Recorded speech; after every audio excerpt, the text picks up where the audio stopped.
Enid Blyton, Fun Time Storybook. Do pass it on.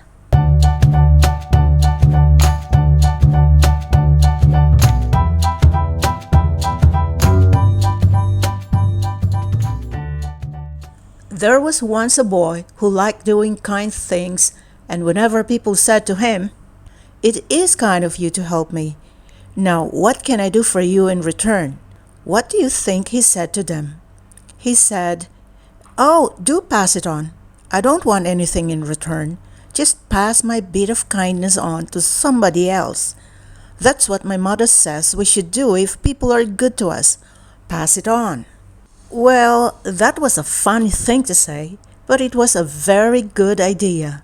And now, just listen to what happened to a bit of kindness that was passed on. Harry, the boy who began the bit of kindness, helped the old apple woman to pick up the apples that fell out of her basket one morning. The old dame tripped over the curb and down she went, with her apples all over the road. Dear, dear, she was so upset. But along came Harry, helped her up, picked up all the apples, polished them with a clean handkerchief, and set them neatly back into the basket. "You're a kind lad," said the old apple woman. "What can I do to repay you for your kindness? Will you have an apple?" "No, thank you," said Harry. "Just pass my bit of kindness on, will you?" And off he went. "Very well," thought the apple woman. "I'll pass that bit of kindness on. I'll just wait and see how I can do it." So down the road she went with her load, and very soon she came to where a woman was hanging out clothes on her line. Just as the apple woman went by, the wind took hold of a pillowcase and blew it over the hedge. It was almost in the mud. The apple woman ran to it and caught it before it got dirty. The washerwoman was so grateful.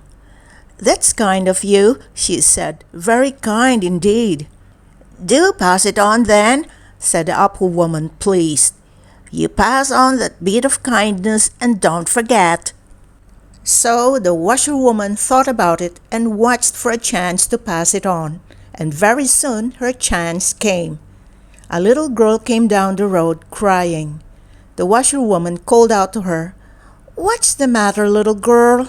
"Oh, I've been home, but my mother's out and I can't get any tea," wept the little girl, "and I'm so hungry."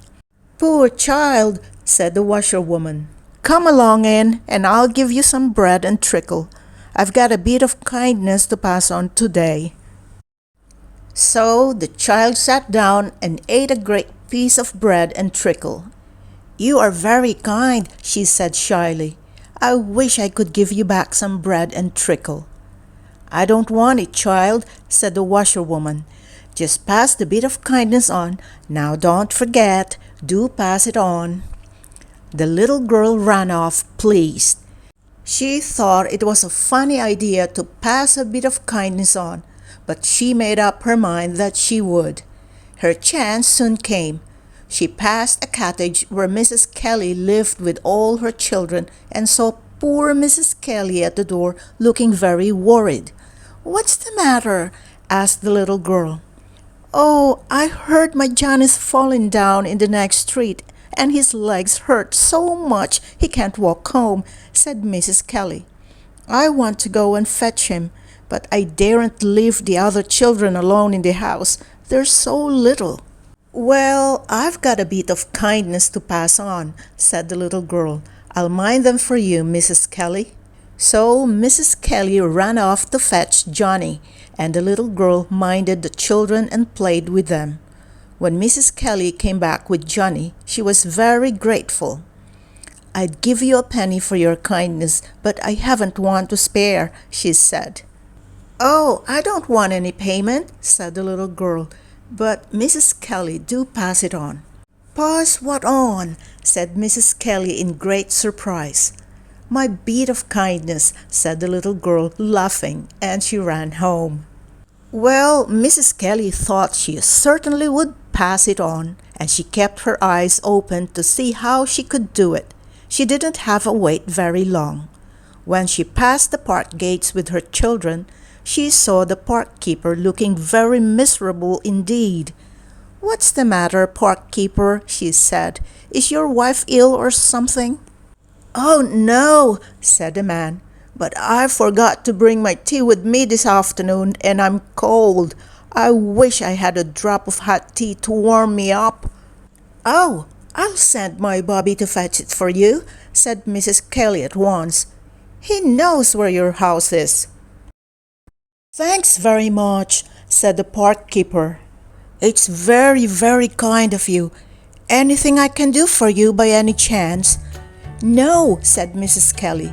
"Just pass it on, that's all." The park keeper laughed.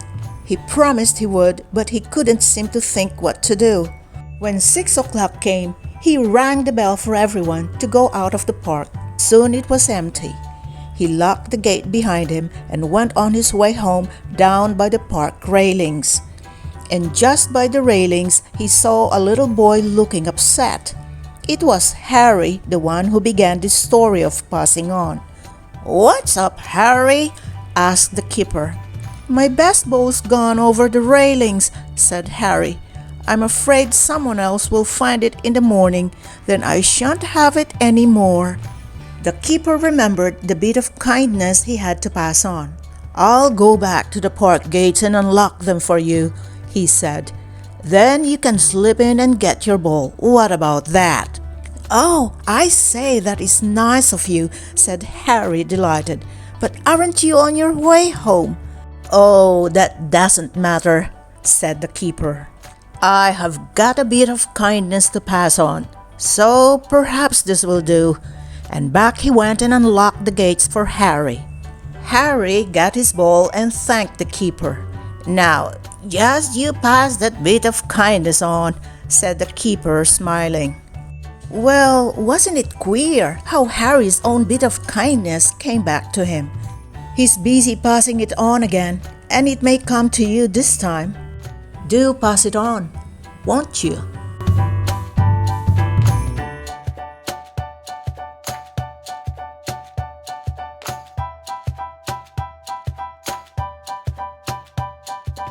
Hi, if you like this video, please give this a like and hit the subscribe button and click the bell icon to get notified whenever I release a new video.